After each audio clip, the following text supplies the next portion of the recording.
এই দিনের সবচেয়ে গুরুত্বপূর্ণ কাজ, খুব খেয়াল করেন, সবচেয়ে গুরুত্বপূর্ণ কাজ ওই দিনে কুরবানি করা। এই কুরবানি করাটা কতটুকু গুরুত্বপূর্ণ, এই বিষয়টি আমি আপনাদের সম্মুখে সংক্ষিপ্তভাবে বলার এখন চেষ্টা করতে চাই। কুরবানির বিষয়ে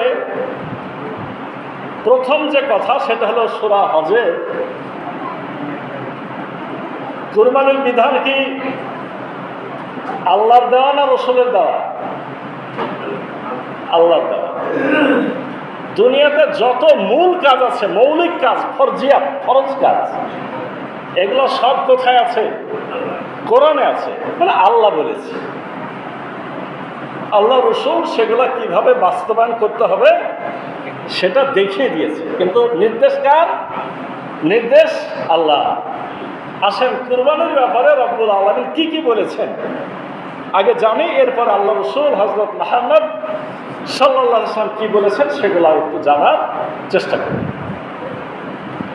সূরা হজ 34 নম্বর আয়াত, আউযু বিল্লাহি মিনাশ শাইতানির রাজিম, ওয়ালিকুল্লি উম্মাতিন জাআলনা মানসাকাল লিয়াযকুরু ইসমাল্লাহি আলা মা রাযাকাহুম মিন বাহিমাতিল আনআম। আল্লাহ বলছেন প্রত্যেক উম্মতের জন্য আমি কুরবানির বিধান দিয়ে দিয়েছি। কি পাওয়া গেল? প্রত্যেক উম্মতের জন্য, মানে হযরত আদম আলাইহিস সালাম থেকে শুরু করে আমাদের রাসূল হযরত মুহাম্মদ সাল্লাল্লাহু আলাইহি ওয়াসাল্লাম পর্যন্ত সকল জাতির জন্য, উম্মতের জন্য রব্বুল আলামিন কুরবানির বিধান দিয়েছিলেন। একই ঘটনা, যেমন সিয়াম রমজানের সময় আলোচনা করেছি, পদ্ধতি ভিন্ন হতে পারে, কিন্তু নির্দেশটা একই। রোজা রাখতে হবে, কিভাবে রাখতে হবে সেটা আলাদা হতে পারে। কুরবানি করতে হবে, কেমন ভাবে কুরবানি করতে হবে সেটা আলাদা হতে পারে। কুরবানির বিধান সকল জাতির জন্য আল্লাহ দিয়েছেন। কোথায় আছে? সূরা হজ 34 নম্বর আয়াত। কেন দিয়েছেন? লিয়াযকুরু ইসমাল্লাহি আলা মা রাযাকাহুম মিন বাহিমাতিল আনআম। রব্বুল আলামিন এজন্য কুরবানির বিধান দিয়েছেন, তাদেরকে রিজিক হিসেবে যে চতুষ্পদ গৃহপালিত জন্তু দিয়েছি তার উপর যেন তারা আল্লাহর নাম নিতে পারে।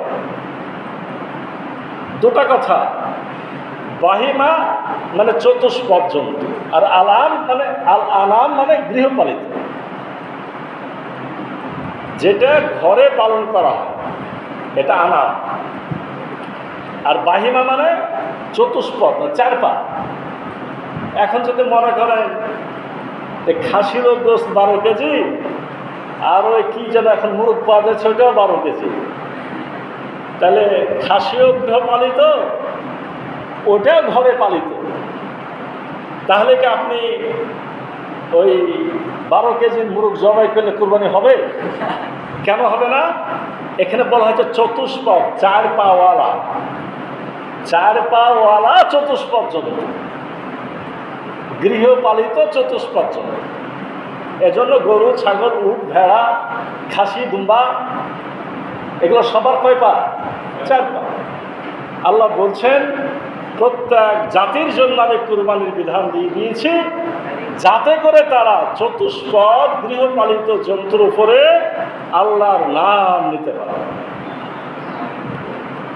কুরবানির ব্যাপারে শর্ত হলো নিয়ত সহি হতে হবে। কি হতে হবে? নিয়ত সহি হতে হবে।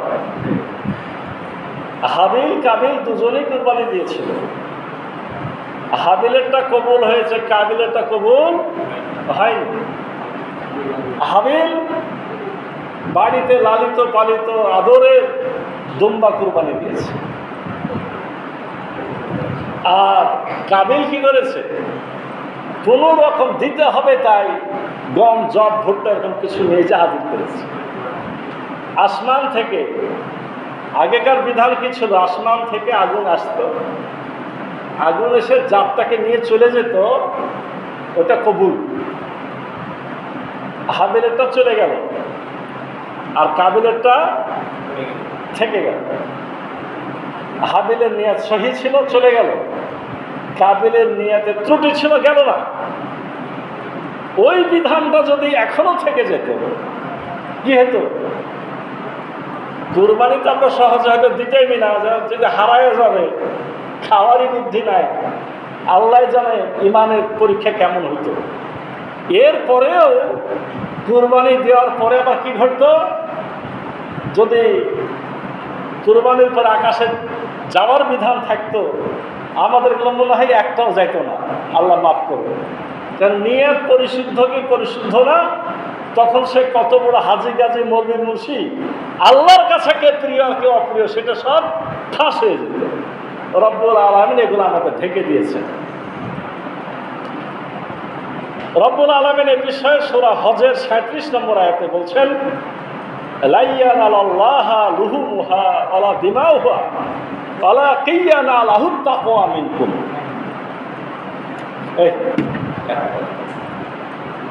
লা ইয়ানালাল্লাহা লুহুমুহা ওয়ালা দিমাউহা, আল্লাহ তোমাদের কুরবানির গোশত চান না, রক্ত চান না। আল্লাহর কাছে পৌঁছায় কি? তোমাদের তাকওয়া। আল্লাহর কাছে পৌঁছায় কি? তাকওয়া। দেখেন ওই কুরবানি কত কেজি গোশত হইল, কত বড় কুরবানি, কত হাজার টাকার কুরবানি, এগুলো আল্লাহ দরকার আছে? আমরা যখন দানের ব্যাপারে ওয়াজ করি বলি না যে ভাই আপনার 10 টাকা আর অমুকে 10,000 টাকা একই সমান, কেন 10 টাকাই পকেটে নাই আর ওর লক্ষ লক্ষ টাকা বাড়িতে বয়ে আছে। তাহলে যার বাড়িতে 1 কোটি টাকা আছে তার কাছে 10,000 টাকা টাকা হইল, আর আমার পকেটে তো 10 টাকাই নাই। অথবা 10টা টাকাই আছে, আমি গোটাটাই দিলাম, আর কোটি টাকা থেকে 10,000 দিল। কারটা বেশি? আপনারটা বেশি। তা আপনার কুরবানিটা ছোট না বড় না মাঝারি না কি না কি, আপনার নিয়ত কতটুকু পরিশুদ্ধ, এগুলা কে জানে? সব রব্বুল আলামিন জানে। তাফসীরে এমন কথাও আছে, হাবিলের যে দুম্বাটা আসমানে আল্লাহ নিয়ে চলে গেছিলেন না, তখন জবাহের বিধান ছিল কে ছিল না আমাদের জানে, রাখে দিয়েছে, চলে গেছে। বলা হয়েছে তো ওটা জান্নাতে জমা ছিল। এই এত বছর পরে আমাদের জাতির পিতা ইব্রাহিম আলাইহিস সালাম যখন নিজের ছেলেকে কুরবানি দিতে গেছে, তখন ছেলেকে সরায়ে দিয়ে ফেরেশতা ওই দুম্বাটা, হাবিলের সেই কুরবানির দুম্বাটা নিয়ে সেখানে হাজির করেছে জবাই করার জন্য। এজন্য কেউ কেউ বলেন আয়াত হলো অফাদাইনাহু বিজিবহিন আযীম, সূরা সাফফাত। অফাদাইনা মানে ফিদিয়া দিলাম ইসমাইলের পরিবর্তে। ফিদিয়া বলা হয় কিছুর পরিবর্তে, মানে একটা রোজা করতে পারিনি অসুস্থতার কারণে, একজন মিসকিনকে ফিদিয়া দিচ্ছি, মানে রোজার পরিবর্তে খাওয়ানো। এটাকে বলা হয় একটার বদলে আরেকটা। ইসমাইলের পরিবর্তে যে দুম্বা, তাহলে এটার দাম অনেক বেশি না? অফাদাইনাহু বিজিবহিন আযীম, আমি তার পরিবর্তে, ইসমাইলের পরিবর্তে তাকে দিলাম একটা মহান জন্তু। এই জন্য কেউ বলছেন মহান জন্তু মানে এটা জান্নাত থেকে আগত জন্তু। কুরবানি কোরআনে যে আছে এ বিষয়ে আর আয়াত কি? সূরা আনাম, ইন্না সলাতি ওয়া নুসুকি ওয়া মাহইয়ায়া ওয়া মামাতি লিল্লাহি রাব্বিল আলামিন। সূরা আনামে রব্বুল আলামিন বলছেন যে আমাদের বলতে বলছেন আর কি, তোমরা বলো। এ কথাটা ওখানে লেখা নাই, আয়াতের অর্থটা হলো ইন্না সলাতি, নিশ্চয় আমাদের সালাত, ও নুসুকি, নিশ্চয় আমাদের কুরবানি, ও মাহইয়ায়া, নিশ্চয় আমাদের জীবন, ও মামাতি, নিশ্চয় আমাদের মৃত্যু, সব কিছু লিল্লাহি রাব্বিল আলামিন, সকল কিছু মহান রব্বুল আলামিনের জন্য। তাহলে জীবনটাও আল্লাহ, মৃত্যুটাও আল্লাহ, সালাতটাও আল্লাহ, কুরবানি আল্লাহ। এখানে একটা গুরুত্বপূর্ণ বিষয় হলো সালাতের পরেই কুরবানির কথা, সালাতের পরেই কুরবানির কথা বলা হয়েছে। যারা কুরবানিকে গুরুত্ব দিতে চান না তারা কথা খুব মনোযোগের সাথে শোনে। কুরবানির বিধানটা খেয়াল দেওয়া, আল্লাহর দেওয়া। কোরআনে এখন পর্যন্ত বেশ কিছু আয়াত অলরেডি শুনে ফেলেছে, এখন আমি হাদিসে আসি না। কোরআনে যেটা আছে, রাসূলের হাদিসে যেটা আছে, সেটাকে কি হালকা করে গ্রহণের সুযোগ আছে? কোনো সুযোগ নেই। ঠিক একইভাবে সূরা কাউসারে বলা হয়েছে ফাসল্লি লিরাব্বিকা ওয়ানহার, ফাসল্লি লিরাব্বিকা ওয়ানহার, মানে রব্বুল আলামিন আমাদের রাসূল হযরত মুহাম্মদ সাল্লাল্লাহু আলাইহি ওয়াসাল্লামকে বলছেন ইন্না আ'তাইনা কাল কাউসার, নিশ্চয় আমরা আপনাকে কাউসার দান করেছি। আপনার তাহলে কাজ কি? এর শুকরিয়া আদায় করবেন কিভাবে? ওটা বলতে যে বলা হয়েছে ফাসল্লি, আপনি আল্লাহর জন্য সালাত আদায় করেন, ফাসল্লি লিরাব্বিকা, আপনার রবের জন্য সালাত আদায় করেন, ওয়ানহার, এবং কুরবানি করেন। তাহলে আল্লাহর নিয়ামতের শুকরিয়া আদায়ের মাধ্যমে এখানে দুটা বলা হলো, একটা সালাত আর একটা কি? কুরবানি। হযরত ইব্রাহিম আলাইহিস সালাম হযরত ইসমাঈল আলাইহিস সালামকে জবাহ করতে গেলেন।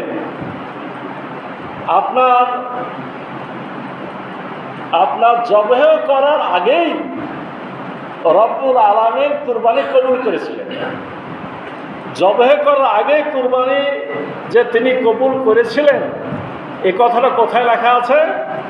রব্বুল আলামিন বলছেন সূরা সাফফাতে ওয়াতাল্লাহু লিল জাবিন ওয়া আসলামা, তারা যখন আল্লাহর কাছে আত্মসমর্পণ করলো, ওয়াতাল্লাহু লিল জাবিন, ইসমাইলের কপালটা মাটিতে ঠেকে গেল, মানে জবাহ করার জন্য রেডি। তখনই রব্বুল আলামিন ডাক দিচ্ছেন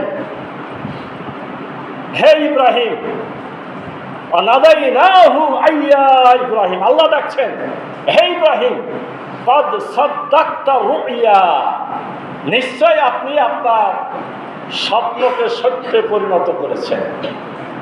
ইন্না কাযালিকা নাযিল মুহসিনিন, নিশ্চয় আমি মুহসিনদেরকে এভাবে পুরস্কার দিই। মানে গোটাটাই শেষ করে দিতে হবে এটা না, আমার দরকার তোমার মনের মধ্যে কি আছে সেটা দেখা। তারা তো প্রস্তুত, বাপও প্রস্তুত, ছেলেও প্রস্তুত। সূরা সাফফাতে বিস্তারিত বলা হয়েছে ফালাম্মা বালাগা মাহু সাইয়া, ফালাম্মা বালাগা মাহু সাইয়া, যখন ইসমাইল চলাফেরার বয়সে পৌঁছাইল, হাঁটাহাঁটি দৌড়াদৌড়ি করে, এমন এক সময়তে আল্লাহ নির্দেশ দিয়েছিলেন। এই নির্দেশ পেয়ে ইব্রাহিম নবী যে ছেলেকে বলছে ক্বালা ইয়া বুনাইয়া ইন্নী আরা ফিল মানামি আন্নী আযবাহুকা, হে আমার প্রিয় সন্তান, হে আমার প্রিয় বৎস, আমি স্বপ্নে দেখলাম যে আমি তোমাকে জবাহ করছি। ফানজুর মা যা তারা, বাবা আমি যে স্বপ্নটা দেখলাম এ ব্যাপারে তোমার মতামত পেশ করো না। আমি যে দেখলাম স্বপ্নটা কি করা যায় একটু তুমিও বলো তো দেখি। ইব্রাহিম নবী আল্লাহ নির্দেশ দিয়েছেন ধরে জবাহ করে ফেলতে পারতেন, কিন্তু ইব্রাহিম নবীরও তো দায়িত্ব আছে যে আমি যে ছেলেকে 86 বছর বয়সে, ইব্রাহিম নবী এই সন্তান ইসমাইল নবী কত বছর বয়সে জন্ম নিয়েছিল? ইব্রাহিম নবীর বয়স যখন 86, আর জবাহ যখন করতে যাচ্ছে তখন বয়স কত? 12-13 বছর এসেছে। তাহলে 86 সাথে 13 যোগ করেন, 98-99 বছর একজন বয়স্ক মানুষ, আরো একটা ছোট বাচ্চা ছিল। আল্লাহর কাছে বারবার দোয়া করে এই ছেলে পেয়েছিল। কি দোয়া ছিল? রব্বি হাবলি মিনাস সালিহিন, মানে যখন ও যে নমরুদের আগুন থেকে বের হয়ে উনি সিরিয়ার দিকে রওনা হয়ে গেলেন যে এই দেশে থাকা যাবে না, তো এই মরুভূমি, এই বিদেশ ভূমে তার কোনো সন্তান হয়েছে না। সন্তান হয়নি তখন তিনি বারবার দোয়া করতেন, রব্বি হাবলি মিনাস সালিহিন। সবাই চায় নিজের একটা সন্তান থাকে, আমাকে আল্লাহ একটা নেক সন্তান দেয়, আল্লাহ আমাকে একটা নেক সন্তান দেয়। 86 বছর বয়স যখন পুজল, তখন দোয়া কবুল হলো। আমরা তো আবার 3 দিন দোয়া করে কি করি, আমরা তো ভাব দিয়ে দিই। বয়স 86, তখন দোয়া কবুল হলো। 86 বছর বয়সে ইসমাইল নবীর জন্ম হল। আর 99 বছর যখন বয়স্ক মানুষ, কেবল ছেলেটা এত বড় হয়েছে, এখন বলছে যে জবাই করে দাও। কি বলছে? জবাই করে দাও। ইব্রাহিম নবী আল্লাহর সকল পরীক্ষা উত্তীর্ণ নবী, এখানে ফেল করার কোনো যৌক্তিকতা নাই। কিন্তু উনি জানেন যে আমি যে দোয়া করছি বারবার, রব্বি হাবলি মিনাস সালিহিন, হে আল্লাহ তুমি আমাকে একটা নেককার সন্তান দান করো। এই ছেলে কি বলে এটা আমার দেখা দরকার, একটু পর জবাই করেই দিব। তা আল্লাহর কাছে যেটা চেয়েছিলাম, এটা কি সেই সন্তান? ছেলে কি বলছে? কলা ইয়া আবাতি ফাল মা তুমারু সাতাজিদুনি ইনশাআল্লাহু মিনাস সাবিরিন। হে আমার পিতা, আল্লাহ আপনাকে যা নির্দেশ দিয়েছেন আপনি সেটা বাস্তবায়ন করেন, ইনশাআল্লাহ আপনি আমাকে ধৈর্যশীলদের সাথে পাবেন। 13 বছর বয়স ছেলে বলছে যে কিসের স্বপ্ন? নবী রেখে আবার স্বপ্ন দেখে, মানে এটা বলছে না মুখে, উনি বুঝছে যে আমার আপাতত স্বপ্ন না, এটা আল্লাহর নির্দেশ। নবীরা তো মিথ্যা স্বপ্ন দেখে না। তো সোজা ভাষা যে আল্লাহ কি, আল্লাহ আপনাকে যা বলেছে আপনি করে ফেলেন, নিশ্চয় ইনশাআল্লাহ আপনি আমাকে ধৈর্যশীলদের সাথেই পাবেন। তাহলে মানে কোরআনের এই যে আয়াতগুলা, এই যে নির্দেশনাগুলা, এরপরে আল্লাহ বলছেন ওয়াতারাকনা আলাইহি ফিল আখিরিন, ওয়াতারাকনা আলাইহি ফিল আখিরিন। এই ইব্রাহিম নবী ইসমাইল নবীকে জবাই করতে গেল। ইসমাইল নবী জবাই হওয়ার পূর্বে আমি তার নিয়াত কবুল করে নিলাম। কদ সাদ্দাক্তা রুইয়া, আমি বলে দিলাম তুমি তোমার স্বপ্নকে সত্য পরিণত করেছো।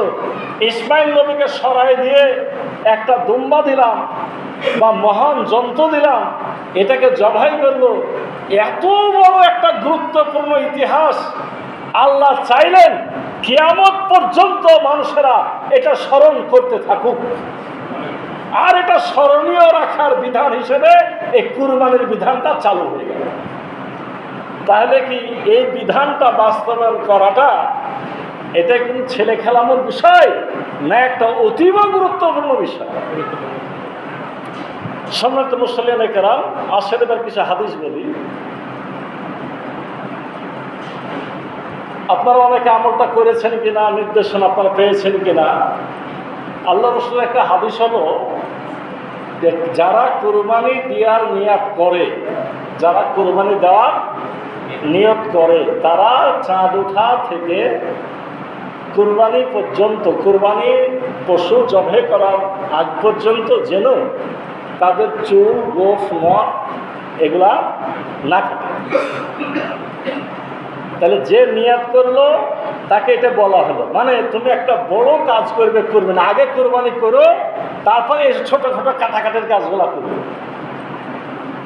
আর যারা কুরবানি করার সামর্থ্য রাখে না, তারা যদি চুল, গোফ, নখ এগুলা চাঁদ ওঠার পর থেকে না কেটে, মানুষেরা যখন কুরবানি করবে, কুরবানির পরে তারা নিজেদের এই চুল, গোফ, নখ এগুলা কাটে, রব্বুল আলামিন তাদেরকে একটা কুরবানির সওয়াব দিয়ে দিবে। এই হাদিসটি কি শুধু এই নেকি হাসিলের জন্য না, এর মধ্যে আত্মিক একটা সম্পর্ক আছে।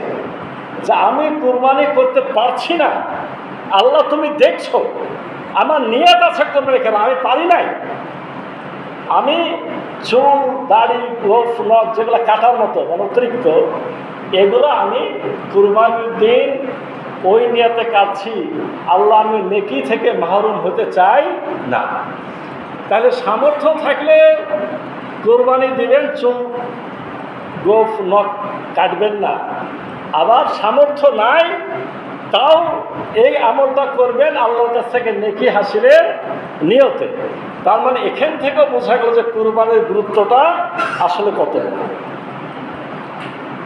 আল্লাহ রসুল হযরত মুহাম্মদ সাল্লাল্লাহু সাল্লাম হাদিসে বলছেন, সামর্থ্য থাকা সত্ত্বেও যে ব্যক্তি কুরবানি করল না, সে যেন আমার ঈদগাহে না আসে।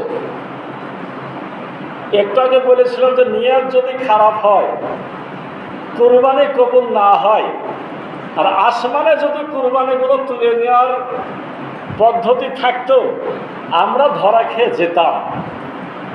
কিন্তু আপনার সামর্থ্য আছে না নাই,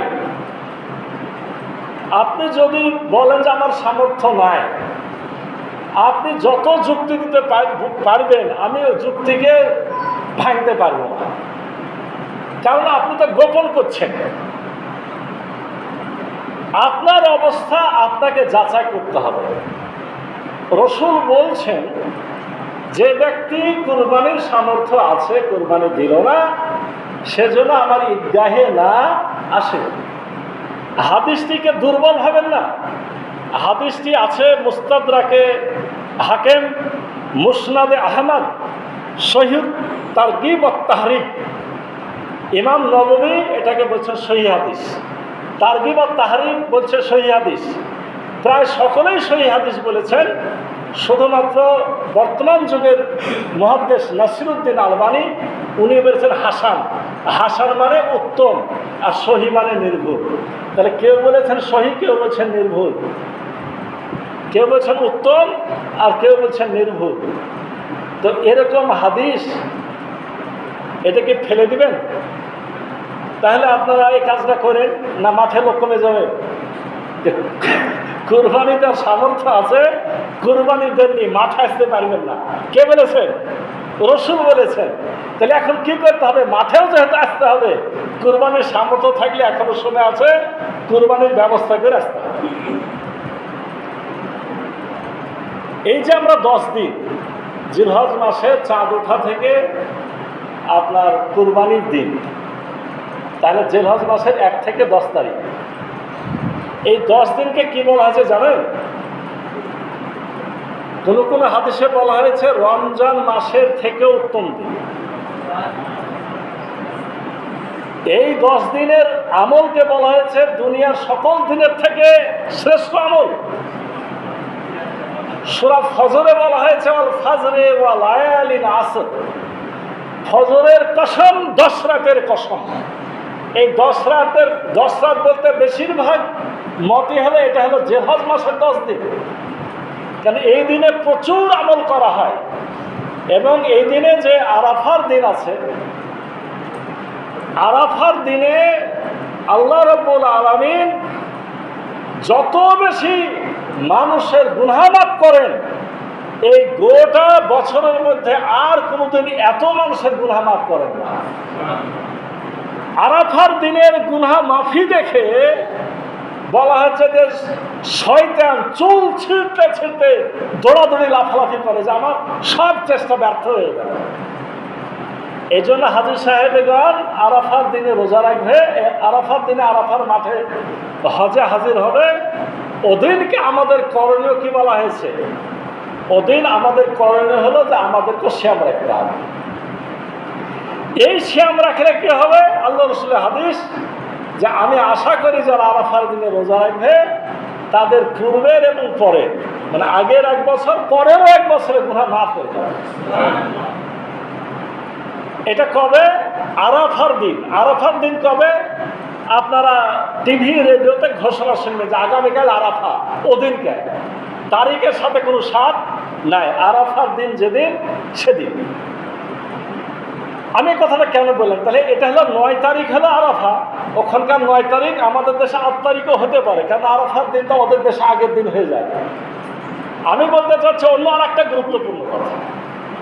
আল্লাহ রসুল একটা হাদিসে বলছেন এই 10 দিন সেরা দিন, তার মধ্যে সেরা দিন আরাফার দিন। আবার আল্লাহ রসুল হাদিসে বলছেন এই 10 দিনের মধ্যে শ্রেষ্ঠ দিন হলো কুরবানির দিন। 10 দিনের মধ্যে সেরা দিন আবার কোনটা? কুরবানির দিন। তার মানে গোটা বছরের মধ্যে সেরা দিন হলো 10ই জিলহজ। আল্লাহ রসুল আবার হাদিসে বলছেন 10ই জিলহজ যত আমল আছে সব থেকে বড় আমল হলো আল্লাহর রাস্তায় কুরবানি করা। তাহলে কি পেলেন? এ হাদিস দিয়ে যদি যুক্তিতে আসেন, গোটা বছরের মধ্যে একটা সেরা আমল হলো কুরবানি করা। তাহলে এখান থেকে পিছপা হওয়ার কোনো সুযোগ আছে? নাই। কুরবানি করলে লাভ কি? কুরবানি শব্দের অর্থ কুরবান, কারিব, নৈকট্য লাভ করা। কুরবানির মাধ্যমে কি হয়? আল্লাহর নৈকট্য হাসিল হয়। কুরবানি দিয়ে আল্লাহ কি পাওয়া যায়? নৈকট্য লাভ করা যায়। কুরবানি পশুর ব্যাপারে আল্লাহ রসুলকে বলা হয়েছে, ইয়া রাসূলুল্লাহ, কুরবানি যে আমরা পশুগুলো কুরবানি দিই এতে লাভ কি? আল্লাহ রসুল বলছেন যে কুরবানির পশুতে যতগুলো লোম আছে এই লোমের পরিমাণ সব কুরবানি দাতাকে দেওয়া। একজন আমার জিজ্ঞেস করলো, ইয়া রাসূলুল্লাহ, ওই ভেড়া বা ছাগলের লোমের মাঝে ছোট ছোট কিছু ভিতরে ছোট ছোট পশম থাকে, ওগুলার বিনিময়েও নাকি দেওয়া? কিয়ামতের দিন কুরবানির পশুকে শিং, পশম, খুর সহ পেশ করা হবে। কিয়ামতের দিন কুরবানির পশু তার শিং সহ, পশম সহ, খুর সহ হাজির হবে এবং কুরবানির জন্তুর রক্ত মাটিতে পড়ার আগেই আল্লাহ তাআলার কাছে কবুল হয়ে যায়। আল্লাহ রসুল বলছেন তাই তোমরা খুব আনন্দ চিত্তে কুরবানি করো। তাহলে কুরবানি করাটা কোনো বেজার হয়ে করা যাবে না। বলছি এটি এমন একটা বিষয় যে কিয়ামতের মাঠে একে পাবা। আবার একে খালি নিয়ত করেছো, জবাই করছো, রক্ত মাটিতে পড়ার আগে কিন্তু এটা কি হয়ে যাবে? কবুল হয়ে যাবে। আল্লাহ রসুল বলছেন এই জন্য তুমি এটাকে আনন্দের সাথে গ্রহণ করো। হজ কুরবানির বিষয়ে একটা গুরুত্বপূর্ণ মাসালা হলো যে কুরবানি যদি আপনি মনে করেন যে আমি তাকে দিয়ে কুরবানি করাবো, একটা গরিব মানুষকে দিয়ে আপনি কুরবানি করাবেন, আপনি যদি একটা দান দেন, একটা ছাগল দান করে দিলেন, ছাগল দান করে বললেন তুমি কুরবানি করো, এটা কিন্তু কুরবানি হয়ে যাবে। দুটো আমল দুনিয়াতে আছে, একটা হজ আর একটা কুরবানি। একটা হজ আর একটা কুরবানি। দান সদকা গ্রহণ করে মালিক হয়ে কি করা যায়? আমলটা করা যায়। আলহামদুলিল্লাহ বাংলাদেশে এরকম অনেক লোক এখন পাওয়া যায়, প্রতি বছর 2 জন 4 জন 5 জন মানুষকে কি করায়? হজ করায়। হজ করায়, যা হজ করে আসে। ঠিক এই আমলটা যদি আমাদের সমাজের ধনী লোকেরা চালু করতে পারত, কিছু গরিব মানুষ গোটা বছর ধরে আসলে খেতেও পায় না, যাও কুরবানি করে, এই ছাগলগুলো নিয়ে যাও। বলা হয়েছে যে এই দুটো আমল দান সৎকার দিয়ে মানুষকে মালিক বানিয়ে করিয়ে দেওয়া যায়। এমনকি একটা মাত্র আমল এই কুরবানি, যেটা কেউ যদি খুব মনে চায় ঋণ করেও যদি কুরবানি করে তাও বলা হয়েছে কুরবানি কবুল হয়ে যাবে, তবে ঋণ না করাটাই উত্তম। কিন্তু কেউ যদি করে এটা কি হবে? কেউ যদি এটা ভাবে যে ঋণ করে কুরবানি হবে না, এই কথাটা ঠিক নয়। এটাই মাশাআল্লাহ। কুরবানি এমন একটা আমল যে মুসাফিরের জন্য কুরবানি আছে। আপনি বাইরের দেশে সফরে আছেন, আপনি এই অবস্থাতেও আপনি কুরবানি করতে পারবেন। রোজা মাপ আছে, কুরবানি আপনার জন্য অনুমতি দিয়েছে, মুসাফিরও কুরবানি করবে। যারা হজে যায় তারা সবাই তো মুসাফির, কি বলে মুসাফির না? আরে মুসাফির বলেই তো ও যে দেখবেন আরাফার দিনে যারা টিভির সামনে থাকবেন যে 2 রাকাত আর 2 রাকাত, জোহরের 2 রাকাত, আসরের 2 রাকাত, নামাজ পড়ে কয় রাকাত? 2 ওয়াক্ত মিলে 4 রাকাত। তো সবাই তো মুসাফির, তো মুসাফিররা তো কুরবানি দেয় নাকি? মুসাফিরের জন্য কুরবানি। সর্বশেষ যে কথাটা বলতে চাই সেটা হলো যে এই কুরবানির বিধান আল্লাহ প্রদত্ত বিধান, সকল উম্মতের জন্য ছিল, আমাদেরকেও দেওয়া হয়েছে। এই বিধানটা আমরা আজকে যে আলোচনা শুনলাম, জানলাম, এর ভিত্তিতে গুরুত্বের সাথে গ্রহণ করি। এটা যাতে অবহেলা না করে আল্লাহর দরবারে গুনাহগার হিসেবে হাজির না হতে হয়। রব্বুল আলামিন আমাদের সকলের সহি আকীদা এবং সঠিক মন মানসিকতা গ্রহণ করে সহি শুদ্ধ নিয়তে সকলকে কুরবানি দেওয়া